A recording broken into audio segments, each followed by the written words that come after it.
Yeah, so hello everyone, Hitesh here and today we're gonna talk about the movie called Pathan. 4 सालों के एक लंबे वक्त के बाद कमबैक करने वाले हमारे शाहरुख खान, जिन्होंने आते ही बड़े पर्दे पर आग लगा दी। एक बड़ी मूवी, एक दमदार स्टोरी लाइन और साथ ही तगड़े VFX, जिसका इंतजार हम ऑडियंस को एक लंबे वक्त से था और फाइनली उन सभी चीजों को एक पैकेज में उतार कर ले आई है पठान। और डायलॉग तो आपने सुना ही होगा, पठान आया है तो पटाखे भी साथ लाया है। तो ऐसा ही कुछ माहौल थिएटर्स में भी था। इस बेहतरीन मूवी को मैंने खुद जाकर बड़े पर्दे पर एंजॉय किया। YRF यानी कि यशराज फिल्म्स ने अपना एक नया स्पाई यूनिवर्स क्रिएट किया है। साफ शब्दों में कहूँ तो जिस तरीके से MCU यानी कि मार्वल सिनेमैटिक यूनिवर्स जिस तरह शुरू हुआ था, एक एक एवेंजर ने असेंबल होकर एक बड़े दुश्मन के खिलाफ बड़ी जंग लड़ी थी, सेम ऐसा ही यूनिवर्स यानी कि DCEU detective comics extended universe देशों दुनिया से तगड़े दमदार सुपर हीरोज को इकट्ठा करके एक बड़े विलन्स के खिलाफ लड़े। अब इसकी शुरुआत हमारे बॉलीवुड में भी हो चुकी है, जिसकी शुरुआत हुई थी टाइगर अभी जिंदा है 2017 से, जिसके बाद आई वॉर जो कि रिलीज हुई थी 2019 में, और अब इसका थर्ड पार्ट यानी कि पठान। इन तीनों मूवीज के ही आपस में लिंक्स जुड़े हैं, यानी कि ये छिपे हुए रो एजेंट्स देशों दुनिया के बड़े खतरों से हिंदुस्तान को बचाते आ रहे हैं। मूवी में सलमान भाई का कैमियो तो जरूर था और वो पर्सनली मैंने एंजॉय भी किया, मगर ऋतिक का वेट कर रहा था, वो नहीं आए। मगर उनकी कमी आशुतोष राणा यानी कि कर्नल सुनील लूथरा ने जरूर पूरी करी। किंग खान जो कि जाने जाते हैं अपने बेहतरीन लुक्स और ऑन टाइम डायलॉग डिलीवरी के लिए, बस जब भी स्क्रीन पर आते हैं छा जाते हैं। और ऐसी ही कुछ बात पठान मूवी में भी थी। और अब जब इतनी ही तारीफ हो चुकी है, so now without wasting any time चलिए आते हैं इस कहानी की मेन स्टोरी लाइन की तरफ। वक्त दिखाया गया है 5 अगस्त 2019 का, जगह है पाकिस्तान। यहाँ के जनरल अपना रूटीन चेकअप करवाने के लिए जब हॉस्पिटल पहुंचे तो डॉक्टर ने बताया कि आपको कैंसर है और आपके पास सिर्फ 3 सालों का वक्त है। उसी वक्त टीवी पर एक न्यूज आ रही थी कि हिंदुस्तान में आर्टिकल 370 को कैंसिल कर दिया गया है। डॉक्टर का कहना था कि ये तो सरासर पागलपन है, जबकि जनरल का कहना था कि अब जंग होगी। हिंदुस्तान ने खुद अपने पैरों पर कुल्हाड़ी मार दी है, जिसके बाद वो कॉल लगाते हैं एक थर्ड पार्टी कॉन्ट्रैक्टर को, जो कि है एक टेररिस्ट ऑर्गेनाइजेशन जिसका नाम है आउटफिट X। ये सिर्फ पैसों के लिए काम करती है, लीडिंग बाय जॉन अब्राहम यानी कि जिम। जनरल का जिम से कहना था कि मुझे हिंदुस्तान का सर्वनाश चाहिए, जिस पर जिम ने रिप्लाई करता है कि आपका काम हो जाएगा मगर थोड़ा वक्त लगेगा। डॉक्टर ने जनरल को ऑलरेडी कह दिया था कि अब आपका लाइफ सर्कल खाली 3 सालों का है, मगर इन 3 सालों में तो जनरल ने हिंदुस्तान को नक्शे से खत्म करने के बारे में ही सोच लिया था। जिसके बाद कहानी यहाँ से आगे बढ़ती है 3 साल आगे और हमें दिखाया जाता है अफ्रीका की एक कंट्री में कई सारे आतंकवादी इलीगल वे में बंदूकें खरीद रहे हैं। वहीं एक शख्स और आया था जिसे एक बड़ी सी मिसाइल खरीदनी थी, जो एक बार किसी देश पर चल जाए तो उसका नक्शे में से नामो निशान मिट जाए। इस मिसाइल की खास बात ये थी कि ये चलने पर रडार में कभी डिटेक्ट नहीं होती और कुछ ही पलों में जहाँ गिरती है वहाँ की सिविलाइजेशन को खत्म कर देती है। ये जगह पूरी तरीके से अवैध यानी कि इलीगल थी, लेकिन तभी डीलर के पास एक इन्फॉर्मेशन आती है कि उन्हें ढूंढता हुआ कोई यहाँ तक आ पहुंचा है, मगर वो इनका कोई नुकसान नहीं पहुंचा पाएगा क्योंकि इस वक्त उसे एक VIP ट्रीटमेंट मिल रहा है। और फिर दिखाया जाता है VIP ट्रीटमेंट, जहाँ पर एक शख्स को कुर्सी पर बैठाकर बहुत ही बुरी तरीके से उसकी धुलाई पिटाई करी जा रही थी, मगर काफी मुक्के और लात घूसे खा लेने के बावजूद भी वो टस से मस नहीं होता और अपने सिर्फ एक सवाल पर अटका था। और यही धांसू एंट्री होती है none other than king Khan Shahrukh Khan की, बोले तो पठान। डीलर के पास आया शख्स भी उससे पूछने लगता है कि आखिर पठान तुम जिंदा कैसे बचे, तुम्हें तो आज से 2 साल पहले जिम ने मरवा दिया था। लेकिन ये सब तो पठान की एक चाल थी, उसने ऑलरेडी रस्सी से अपने हाथों को खोल लिया था और वहाँ मौजूद गुंडों को खत्म करके उस बंदे से एक ही सवाल था कि रुबई कहाँ पर है। अब 4 सालों के बाद इतनी शानदार मूवी आई है तो फाइट एंड एक्शन होना तो लाजमी था। तो यहाँ पर काफी सारी गोलियां चलती हैं, हेलीकॉप्टर में लगी मशीन गन से पूरी जगह की ऐसी की तैसी कर दी जाती है और यहाँ से हमारे पठान मियाँ उस बंदे को अपने साथ लेकर उड़ जाते हैं। जिसके बाद सीन शिफ्ट होता है न्यू दिल्ली में, जहाँ हमें यहाँ की ऑपरेशन लीड को दिखाया जाता है। नाम तो डिम्पल कपाड़िया है, लेकिन पूरी फिल्म में इन्हें मैम के अलावा और कुछ नहीं कहा गया है। यहाँ तक कि विकिपीडिया और कास्ट भी मैंने चेक करी तो इस मैम ही नाम लिखा रहा है, तो मैम से काम चला लीजिएगा। इनके सैटेलाइट डिटेक्टर से इन्हें पता चलता है कि इन्हें रुबई मिल गई है फ्रांस के एक रेलवे स्टेशन पे। अब फ्रेंच स्पेशलिस्ट हूँ तो थोड़ी फ्रेंच तो झाड़ूंगा। जिस जगह वो खड़ी थी उस जगह लिखा था सॉर्थ, और इंग्लिश में सॉर्थ का मतलब होता है एग्जिट, यानी कि वो जस्ट रेलवे स्टेशन से क्रॉस हो रही थी और तभी वहाँ की CCTV फुटेज में उसकी इमेज कैप्चर हो गई। मैम का रुबई से पुराना लेना देना था, इसलिए वो दिल्ली से चार्टर्ड प्लेन में बैठकर रुबई को पकड़ने के लिए निकलती है। वहीं उनके साथ बैठा एजेंट उनसे पूछता है कि क्या रुबई का वास्ता पठान से है, जिन पर वो कहती है कि आखिर तुम पठान के बारे में जानते क्या हो। बड़ी क्यूरियसनेस के साथ वो एजेंट फिर से पूछता है कि मैंने उनके बारे में कई किस्से सुने हैं, जब भी उनका कोई जिक्र होता है हर कोई बस सहम जाता है, उनके बारे में कभी कोई बातचीत नहीं करता। क्या मैं जान सकता हूँ कि आखिर उनके बारे में ऐसी क्या बातें हैं जिसके जबान पर आते ही सभी के लफ्ज थरथरा जाते हैं। और यहाँ से बैक स्टोरी स्टार्ट होती है पठान की। म्यांमार के एक सीक्रेट ऑपरेशन में अकेले पठान ने पूरी फैमिली को अपनी जान पर खेलकर बचाया, मगर इसमें वो बहुत ही ज्यादा इंजर्ड हो गया था, इसीलिए उसे दिल्ली की सीक्रेट हॉस्पिटैलिटी में रखा गया था। और जब हमारी डिम्पल जी उनसे मुलाकात करने के लिए गई तो वहाँ पता चला कि उन्होंने तो अपनी बॉडी को पूरी तरीके से रिकवर कर लिया है और बहुत ही जल्दी अपनी बॉडी को पूरा फिट करके एक नए मिशन की ओर लग चुका है, जिसका नाम था जोकर, यानी कि joint operations and covert research. Pathaan का मानना था कि हमारा हिंदुस्तान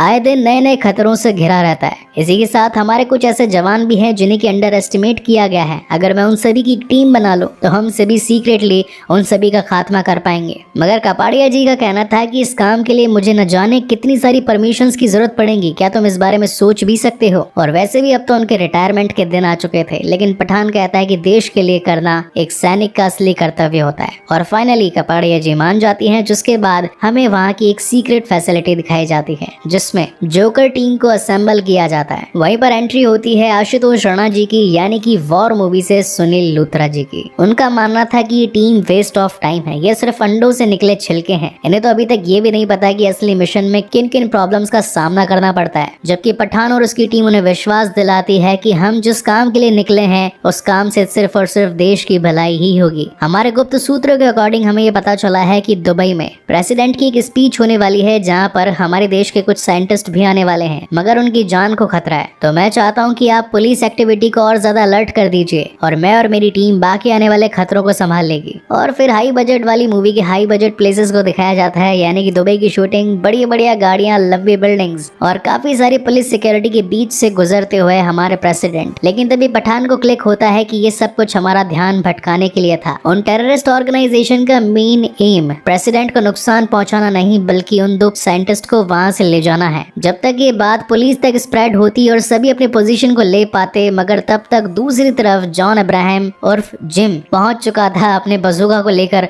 और एक ही शॉट में दोनों साइंटिस्ट की कार के चिथड़े कर देता है और अपने चॉपर को बुलाकर उन दोनों को उसके अंदर डालने की कोशिश करता है। बट मूवी के हीरो मतलब पठान जी कैसे पीछे रह सकते हैं। दोनों के बीच में 1-on-1 जबरदस्त फाइट होती है। वेल फाइट काफी लंबी चलती है, लेकिन कुछ इंपॉर्टेंट थिंग्स हैं जो कि इस फाइट के दरमियान हुए थे, वो एक्सप्लेन कर देता हूँ। जिम एक एक्स रॉ एजेंट रह चुका है, देश के लिए वो मर चुका है और इन्हीं वजह से वीर गति को प्राप्त होते हुए उसे एक मेडल भी मिला था। लेकिन जिस मिशन के दौरान उसके साथ ऐसा हुआ, उसमें उसकी पत्नी और उसका बच्चा भी मारा गया और इसी वजह से अब उसने अपने देश के लिए नहीं बल्कि खुद की जेब भरने के बारे में सोचा और बन गया एक ऐसा कॉन्ट्रैक्टर जो सिर्फ और सिर्फ खुद के फायदे के लिए ही काम करता है, अब चाहे उसमें किसी देश का नुकसान हो या फिर फायदा। हालांकि अपने इस काम में जिम कामयाब तो हो गया था, मगर फिर भी पठान हार नहीं मानना चाहता था और वो अपनी टीम से बात करके उसे पकड़ने के लिए स्पेन पहुंच जाता है। पठान को अपनी टीम से रुबीना खान नाम की एक लड़की के बारे में पता चला था जो कि उनके ग्रुप के साथ काम कर रही थी, इसलिए जब पठान उस पर नजर रखने के लिए जाता है तो पीछे से जिम और उसकी टीम उसे पकड़ लेती है। और अब क्योंकि जिम भैया बहुत बड़े बिजनेसमैन है तो खुद का काम धंधा संभालने के लिए अपने दुश्मन को बिना मारे ही हेलीकॉप्टर में बैठकर निकल जाते हैं और पीछे अपनी टीम को कह देते हैं कि काम संभाल लेना, और काम में हो जाती है गड़बड़।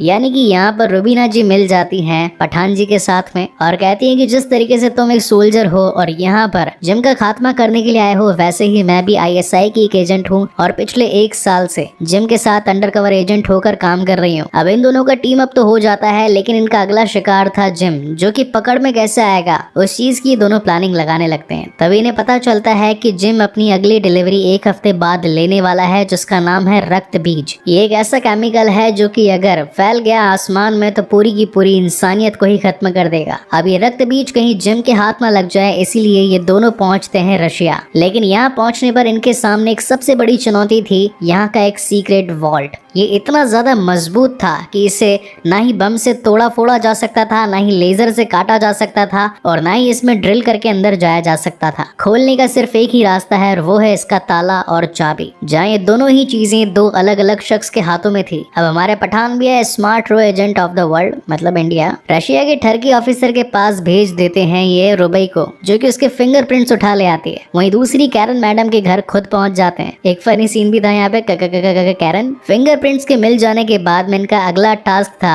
इन्हीं के ऑफिस से ताले और चाबी को चुराना, जो कि थे शहर के अलग अलग हिस्सों में। और इस चोरी को कंप्लीट करने के लिए ये हेल्प लेते हैं दो शानदार और प्रोफेशनल पायलट्स का। और काफी मेहनत मशक्कत के बाद में फाइनली ये लोग उस चोरी को अंजाम दे देते हैं और उसमें से निकाल ले आते हैं रक्त बीज। लेकिन यहाँ हो जाती है एक गड़बड़, यानी कि रुबई मैडम दे देती है पठान जी को धोखा। और फ्लैशबैक में ये पता चलता है कि खुद जिम उस रक्त बीज को पाना चाहता था, लेकिन उसके लिए पॉसिबल नहीं था और पठान ये काम आसानी से कर सकता था, इसीलिए उसने रुबई को चारा बनाकर उसके पास भेजा। यहाँ सीन शिफ्ट होता है रशिया की जेल में और कपाड़िया जी आकर बताती है कि ये हमारा एजेंट नहीं है, ये पता नहीं कौन है, इसको 2 गोली मार दो और किस्सा यहीं पर खत्म करो। पठान इस बारे में सोचने लगता है कि मैं तो देश के बारे में सोच रहा था, कहीं उस पर कोई खतरा ना आ जाए, उसे रोकने के बारे में सोच रहा था और आज मेरी ही लाइफ की कोई वैल्यू नहीं। जिसके बाद उसे मेन जेल में ट्रांसफर करने के ऑर्डर्स आ जाते हैं। मगर रशिया, हिंदुस्तानी या फिर कोई और भी जासूस अपने देश के खिलाफ बर्दाश्त नहीं करना चाहता था, इसलिए ट्रेन में जाते जाते उस पर कई सारे गुंडों के हमले करवा दिए जाते हैं। पठान जी खूब धुलते हैं। फिर आता है एक दमदार कैमियो, बोले तो सलमान भाई। अब 2 बड़े सुपर हीरो हैं तो सुपर फाइट होनी तो बनती है। 15-20 मिनट लंबी CGI वाली फाइट चलती है और यहाँ से हम ऑडियंस को पता चलता है कि ये है टाइगर अभी जिंदा है कि मेन लीड टाइगर, जो कि फाइट को खत्म करने के बाद सबको फोड़ फाड़ देने के बाद में जाते जाते पठान जी से कहकर जाते हैं कि मरना मत, मेरा एक और बड़ा मिशन है, वहाँ तेरी जरूरत पड़ेगी तो आना जरूर। एक पेन किलर खुद खाते हैं, एक पठान जी को देते हैं, वहाँ से निकल लेते हैं। कहानी वापस से इंडिया में आती है और यहाँ पर डिम्पल कपाड़िया जी पहुंच चुकी होती है पठान के पास में रुबई का फोटो लेकर और बताती है कि हमने इसे फ्रांस में डिटेक्ट किया है। अब पठान जी को तो ऑलरेडी रुबई पर गुस्सा था, तो वो पहुंच जाते हैं सीधा फ्रांस और वहां पहुंचकर उसे गन पॉइंट कर लेते हैं, जहां पर रुबीना खान का कन्फेशन स्टार्ट होता है। बेसिकली उसके मन में उसकी देशभक्ति जाग चुकी थी। जिम जिस काम के लिए उस रक्त बीज का इस्तेमाल करने वाला था, उससे कई सारे मासूमों की जान जाने वाली थी और ये बात पहले रुबई को नहीं पता थी। और जब उसे बात पता चली तो उसका मन बदल गया और फाइनली उसने पठान के साथ टीम अप कर लिया। इस बीच हमें इन दोनों एजेंट्स की एक बैक स्टोरी भी दिखाई जाती है, जहां पठान बताता है कि आज से कई सालों पहले अफगानिस्तान में एक टेररिस्ट को मारने के लिए उसके मोबाइल में GPS लोकेशन को लॉक कर दिया गया और एक मिसाइल को छोड़ दिया गया। लेकिन बाद में पता चला कि वो इंसान कोई टेररिस्ट नहीं बल्कि एक स्कूल का टीचर है। तो उस जगह को पूरी तरीके से खाली करवाया गया और सिर्फ 1 मिनट बचा था मिसाइल को उस जगह पर गिरने में। मगर पठान ने काफी दिलेरी से उस मोबाइल को आसमान में फेंका और वो मिसाइल उससे जाकर टकराई। हालांकि लोगों की जान तो बच गई, लेकिन 3 महीनों तक पठान अफगानिस्तान के उस छोटे से कस्बे में ही रह गया। मगर वहाँ के लोगों ने उसे सपोर्ट किया और कहा कि तू हमारा बेटा है पठान और तुझे जब भी कभी हमारी जरूरत पड़ेगी हम तेरी मदद करेंगे। वहीं रुबई की बैक स्टोरी दिखाई जाती है कि उसके पिता, जो कि एक आम इंसान थे, रोज अपने काम पर जाते और वापस आते एक बार उन्हें पुलिस ने पकड़ लिया और टेररिस्ट घोषित करते हुए उन्हें काफी ज्यादा मारा पीटा। और यही रीजन था कि रुबई ने अपनी पहचान छुपाने के लिए पहले डॉक्टरेट की पढ़ाई करी और उसके बाद अपने मिशन को फुलफिल करने के लिए ISI में ज्वाइन हो गई। जिसके बाद सीन शिफ्ट होता है रशिया में और हम यहाँ पर देख पाते हैं कि जिस वायरस को जिम भारत पर गिरवाने के लिए बनवाना चाहता था वो अब कंप्लीट हो चुका है। साइंटिस्ट उससे फिर भी एक बार पूछता है कि क्या तुम ये करने के लिए तैयार हो, क्योंकि सचमुच अगर ऐसा किया तो बहुत सारे मासूम लोग मारे जाएंगे। मगर इसके पीछे जिम की पुरानी खुन्नस थी। जिस तरीके से उसने अपना परिवार खोया है, वो चाहता था कि हिंदुस्तानी एजेंट्स देखें कि आखिर परिवार वालों को खोने का दुख क्या होता है। इतने में यहाँ पर 2 सुपर हीरोज यानी कि पठान जी और रुबई जी की एंट्री हो जाती है और अगेन धमाधम फाइट होती है। फास्ट एंड फ्यूरियस वाली मूवी की काफी हद तक कॉपी करी गई है। बर्फ में चेस सीक्वेंस, लंबी चौड़ी गन फाइट और इसी के साथ अच्छे वाले CGI।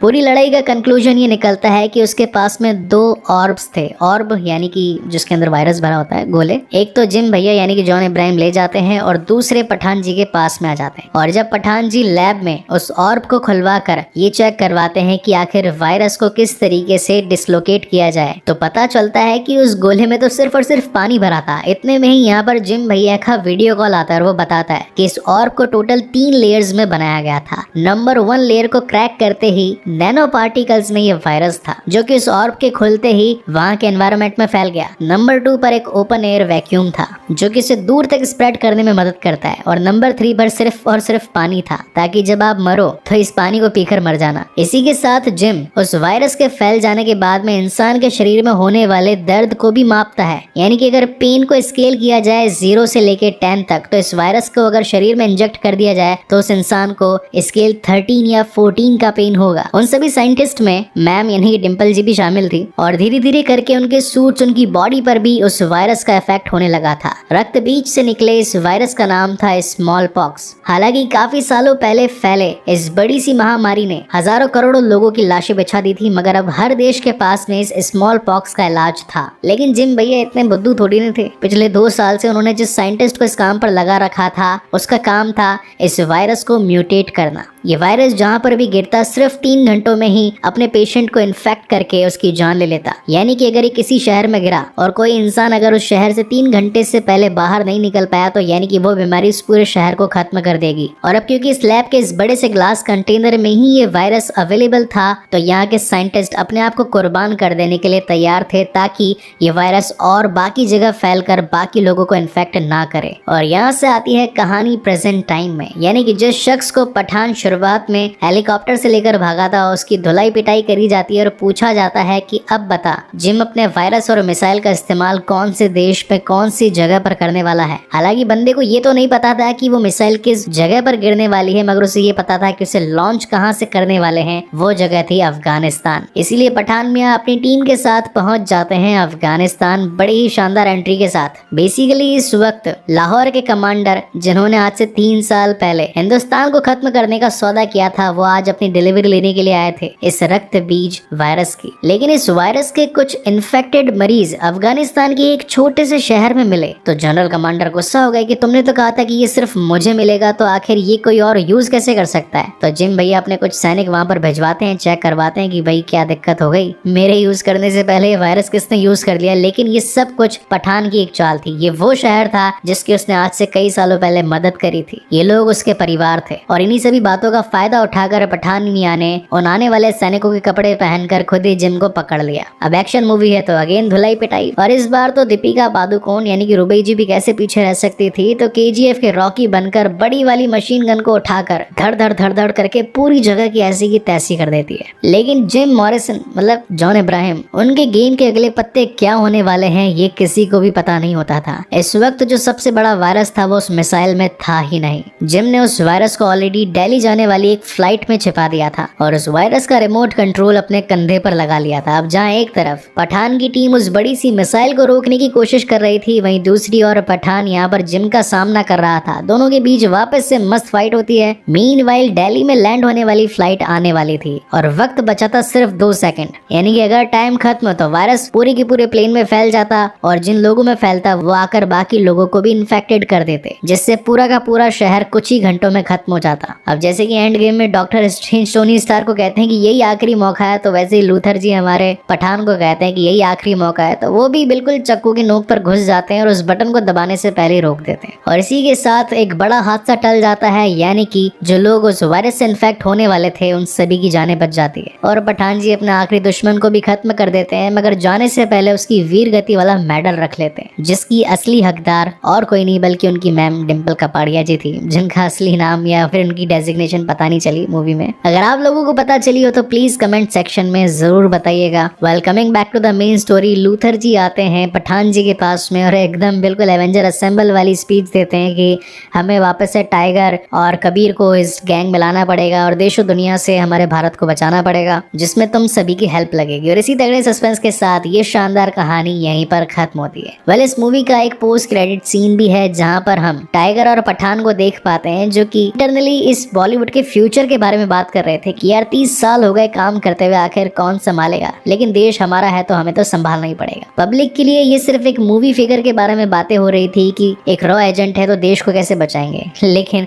यहाँ पर इंटरनली एक बीइंग ए एक्टर, इस बॉलीवुड में एक्टिंग करने वाले सभी हीरोज के बारे में बातें हो रही थी कि अगर हम नहीं करेंगे तो और कौन करेगा। हालांकि मैं इसे एक पॉजिटिव वे में लूंगा क्योंकि सचमुच ऐसे बेहतरीन कलाकार अभी इस इंडस्ट्री में कम ही बचे हैं। वेल आप मेरी इस बात से कितने % अग्री होते हैं मुझे कमेंट सेक्शन में जरूर बताइएगा। और अगर वीडियो अच्छा लगा हो तो प्लीज इसे लाइक कमेंट शेयर कीजिएगा और अगर पहली बार इस चैनल पर आए हैं तो इसे सब्सक्राइब जरूर कीजिएगा, क्योंकि इसी तरीके की बेहतरीन मूवीज मैं आप लोगों के लिए लाता रहता हूँ। सो तब तक के लिए keep watching and stay safe. मिलते हैं अगले वीडियो में।